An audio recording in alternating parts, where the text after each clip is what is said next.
over 50 years now, boys and girls and mums and dads have read and reread Kenneth Grahame's magical story of Mr. Toad and his friends Ratty, Mole and Badger. 4 animals who were sometimes so stupid and sometimes so wise that they were just like human beings. For those who've not yet had the pleasure of their company, and for the thousands who'd like to meet them again, this is the story of The Wind in the Willows.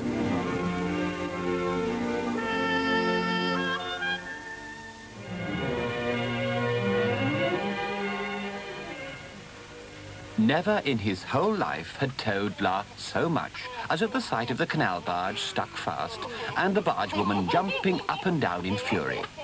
Well, serve her right, he said to himself, thinking of how she'd thrown him into the water. And he looked over at the horse, who was spread-eagled on the ground, for he too had found it very funny and seemed not at all bothered about getting back to his dreary job of pulling the barge along the towpath, which was, after all, understandable. At long last, both creatures staggered to their feet and set off at a very slow pace across the country. They'd travelled some miles and were feeling drowsy in the warm sunshine when they came to a wide common. Nearby was a dingy gypsy caravan, and beside it a man was sitting on a bucket. He was busy, smoking and staring into the wide world. A fire of sticks was burning nearby, and over the fire hung an iron pot, from which came forth bubblings and gurglings and a vague, suggestive steaminess. Also, smells. Warm, rich, and varied smells that twined and twisted and wreathed themselves at last into one complete, voluptuous, and perfect smell. Now, Toad was very, very hungry. He looked the gypsy over carefully, and the gypsy puffed on his pipe and looked at Toad. The gypsy spoke first. "Want to sell that horse of yours?" he said. "What?" cried Toad. "Me sell this beautiful horse? Who'd take the washing to my customers every week? And anyway, I'm very fond of him. Oh, no, I'd never sell him. But all the same, just out of interest, of course, how much would you offer me?" The gypsy looked the horse over, then looked Toad over with equal care. "A shilling a leg," he said briefly, and went on smoking his pipe. "A shilling a leg?" said Toad indignantly. "Oh, well, just wait a minute. I'll have to work that out." Toad climbed down off the horse and sat beside the fire. He did vast sums and calculations on his arms and his legs and muttered figures to himself, and at last said, "A shilling a leg? Why, that comes to exactly 4 shillings. I wouldn't accept a paltry 4 shillings for such a horse." "Well then," said the gypsy, "I'll make it 5 shillings, and that's my last word." Toad pondered for a while, for he was hungry and quite penniless. "Oh, look here, gypsy," he said at last, "and this is my last word, 6 and 6pence in cash, and as much breakfast as I can eat at one sitting, and you can have horse, harness, and all." The gypsy grumbled frightfully about how such deals would lead to his ruination, as he carefully counted out 6 shillings and 6pence from a dirty canvas bag, and placed them on Toad's outstretched paw. Then he went over to the fire and poured from the iron pot a glorious stream of hot, rich stew. It was indeed the most beautiful stew in the world, being made of partridges and pheasants and chickens and hares and rabbits and peahens and guinea fowls and 1 or 2 other things. Toad took the plate on his lap, almost crying, and stuffed and stuffed and stuffed. He thought he'd never eaten so good a breakfast in all his life. An hour later, on his travels once more, he was a very different Toad. And as he walked, he wondered at his ability always to find a way out of trouble, and his pride and conceit began to swell within him. "Ho, ho, ho, what a clever Toad I am! Surely I have no equal. My enemies lock me up, and I escape by sheer ability, coupled with courage. They chase me, and I elude them. I'm thrown into a canal by an evil woman, but I ride off in triumph on her horse. And so puffed up did he become that he made up a poem about himself, which he recited at the top of his voice. It was the most conceited poem you ever heard. The world has held great heroes, as history books have showed, but never a name to go down to fame compared to that of Toad. The army all saluted as they marched along the road. Was it the king or Kitchener? No, it was Mr. Toad. The Queen and her ladies-in-waiting sat at the window and sewed. She cried, "Look, who's that handsome man?" They answered, "Mr. Toad." There were many more such verses, but far too dreadful to be repeated. Those were some of the milder ones. After many miles of country lanes, he eventually reached the high road, and as he looked down the length of it, he saw a speck in the distance. A speck that turned into a blob that turned into something very familiar, as was the sound that fell upon his ears.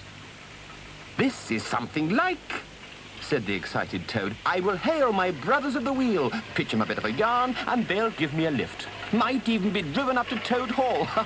That'll be one in the eye for Badger." But then, as he stood at the roadside, he turned pale. His heart turned to water. His knees shook, and he collapsed on the ground. And well he might, for the approaching car was the very one he'd stolen from the inn yard on that fatal day when all his troubles began. And the passengers were the very same people who'd seen him steal it. He sank down onto the road, a shabby, miserable, despairing heap. The terrible motor car stopped just short of him. He heard footsteps coming towards him, and then a voice said, "Oh dear, how sad. This poor old washerwoman seems to have fainted in the road, probably overcome by the heat or perhaps lack of food. Let's take her to the nearest village where she doubtless has friends." And very soon Toad, in luck yet again, was resting on soft cushions as the car proceeded along the high road. And slowly his courage began to revive. "The fresh air's obviously doing her good," said one of the gentlemen. "She's better already." "Oh, thank you kindly, sir," said Toad in a feeble voice. "Yes, I'm feeling a lot better, and I was thinking, might I sit there on the front seat beside the driver? The fresh air full in my face will soon make me right again." "How very sensible," said the gentleman. "Oh, of course you may sit here." So Toad was helped into the front seat beside the driver. And then he felt the old tremors and yearnings and cravings rise within him. "Ah, it's fate," he said to himself. "So why strive? Why struggle?" He turned to the driver at his side and asked, "Please, sir, I've been watching you carefully, and the driving appears to be so easy and interesting. And I'd love to tell my friends that once I drove a motor car and—" "Bravo, ma'am," said the driver. "I like your spirit. Yes, you have a try." And so the car stopped, and Toad was allowed to take the driver's seat and patiently listen to all the instructions he was given, until at last, slowly and carefully, he set the car in motion. From the back of the car, Toad heard the gentleman comment on his driving. "How well she does it. And it's the first time. Now, who'd have thought it from a washerwoman of all people?" And that did it. "Washerwoman?" thought Toad. "I'll show 'em." The car leapt down the road. The passengers were thrown back in the seats, and Toad drove on at full speed. "Washerwoman indeed!" he shouted recklessly. "Ho, ho, ho! I am the Toad, the motor car snatcher, the prison breaker, the Toad who always escapes. Sit still, and in my hands you shall know what driving really is." Recognizing him now, the whole party flung themselves upon Toad. "Seize him!" they cried. "Bind him, chain him, drag him to the nearest police station. Down with the desperate and dangerous Toad!" Alas, they should have remembered to stop the motor car before taking such drastic action. With a half turn of the wheel, Toad sent the motor car crashing through the low hedge that ran alongside the road. One mighty bound, a violent shock, and the car was in the middle of a duck pond. Toad, for the second time that day, found himself flying. It seemed to go on forever, and he was wondering if he'd developed wings and turned into a toad bird, when, with a thump, he landed in the soft, rich grass of a meadow. There was no time to collect his wits or his breath, for he could see already the angry figures emerging from the pond and making in his direction. And so he ran as fast as he could across the countryside. He slipped and he fell and he tripped. He became caught in brambles, and slowly but surely his pursuers gained ground. He struggled on blindly and wildly, and then the earth failed under his feet and he vainly grasped at the air, and then he found himself head over ears in deep water. Rapid water, water that bore him along with a force he could not contend with. "Oh, my!" gasped poor Toad. "If I ever steal another motor car again!" And then he saw a branch above his head. He grabbed it and held on, and slowly regained his breath. And as he hung, suspended in the water, he noticed a dark hole beside him in the bank. And something bright and small seemed to twinkle down in the heart of it. And then around it appeared a face. A brown little face with whiskers, with neat ears and silky hair. It was the water rat.